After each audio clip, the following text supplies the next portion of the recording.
முக்கியமான ஒரு தெய்வம் கூட சொல்லலாம்.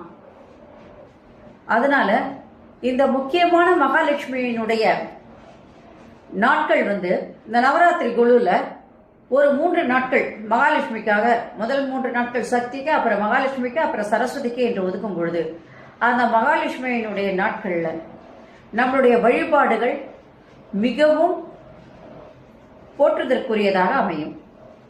எல்லாருமே அந்த மகாலட்சுமி விரும்பி கொண்டாடுறாங்க. காரணம் என்னன்னு கேட்டா, செல்வம் வேண்டும். அருள் இல்லாருக்கு அவ்வுலகு இல்லை, பொருள் இல்லாருக்கு இவ்வுலகு இல்லை. செல்வம் இருந்தால் நம்ம எதையுமே நம்மால அடைய முடியும் அப்படின்னு தான் சொல்லலாம்.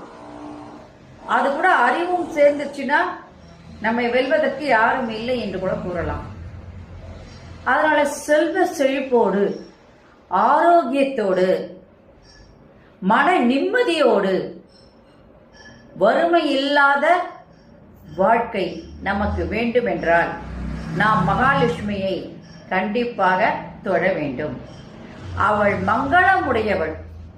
ஒரு பெண்ணை பார்த்த உடனே, பொண்ணு எப்படி இருக்கா, பொண்ணு மகாலட்சுமி மாதிரி இருக்கா அப்படின்னு சொன்ன உடனே பெண்ணு ரொம்ப அழகா இருக்கா அப்படின்னு சொல்லுவோம். பொண்ணு காக்கா மாதிரி இருக்கா அப்படின்னு சொல்லும்